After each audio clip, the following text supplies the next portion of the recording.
తెలంగాణ ముఖ్యమంత్రి రేవంత్ రెడ్డి గ్రూప్ 1 నియామకాలపైన గత ప్రభుత్వాన్ని విమర్శించారు. 10 ఏళ్లు గ్రూప్ 1 నిర్వహించలేదు, తెలంగాణ స్ఫూర్తిలో మీరు ఎక్కడుంది అని ప్రశ్నించారు.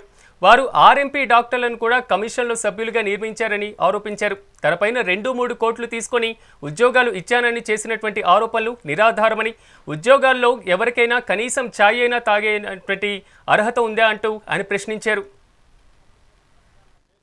పరీక్షలు నిర్వహించడం కొంతమందికి నచ్చలేదు. వాళ్ళ కుటుంబ సభ్యుల అభ్యున్నతే తప్ప ఇతరుల బాగోగుల గురించి వాళ్ళకి ఆలోచన లేదు. అన్ని ప్రయత్నాలు చేశారు. కడుపు నిండా విషం పెట్టుకొని మిమ్మల్ని దెబ్బతీయాలని కుట్ర చేసింది. ఎన్ని ప్రయత్నాలు చేసినో అన్ని రకాలుగా ప్రయత్నం చేసి మంచి సంకల్పంతో ఈ కార్యక్రమాన్ని నేను నా మంత్రివర్గ సహచరులు చేపట్టినాం. కొంతమంది 2 కోట్లు 3 కోట్లు 5 కోట్లు తీసుకొని రేవంత్ రెడ్డి ఉద్యోగాలు అమ్ముకున్నాడని చెప్పారు.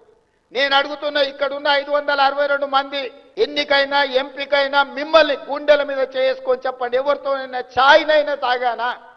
మీకోసం కొట్లాడిన డిసెంబర్ 3, 2023 నాడు నా ఎన్నికల ఫలితాల రోజు కూడా నేనంత ఆందోళనగా లేను. ఏది జరిగేది ఉంటే అది జరుగుతుందని.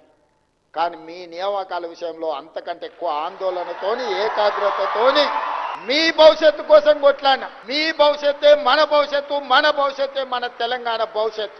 రాబోయే రోజుల్లో తెలంగాణ రాష్ట్రం దేశానికి ఒక తెలంగాణ మోడల్ కావాలి అంటే ఆ తెలంగాణ మోడల్ మీరే. అందుకే ఎవరు ఎన్ని కుట్రలు చేసినా, ఎన్ని కేసులు వేసినా, ఎన్ని రకాలుగా తప్పుడు ప్రచారం చేసినా వాటన్నిటిని కూడా ఓపికగా దిగమింగుకున్నాం. ప్రభుత్వ ఉద్యోగంలో కానీ రాజకీయాలలో చేరినప్పుడు చాలా గరం ఉంటారంట. కొంతకాలం అయినాక కొంచెం నరం అవుతారంట. ఇంకొంత కాలానికి బేషరం అవుతారంట. అంటే గరం నుంచి నరం, నరం నుంచి బేషరం. ఇది పరిణామ క్రమం జరుగుతూ ఉంటుంది అని ఒక నానుడి ఉంది. ఈ నానుడికి ఇది తప్పు అని నిరూపించే బాధ్యత మీ దగ్గర ఉంది అని నేను భావిస్తున్నా.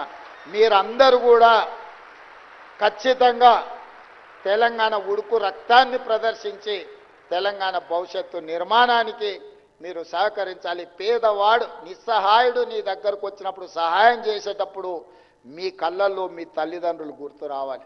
నాకు కూడా మీ భవిష్యత్తు మీ తల్లిదండ్రుల కళ్ళల్లో ఆనందం చూడాలని గూడాలలో మారుమూల పల్లెలో ఉపాధి హామీ కూలికి పోయి ఇవాళ కోచింగ్ సెంటర్ల కుట్ర కూడా మీరు అర్థం చేసుకోవాలి.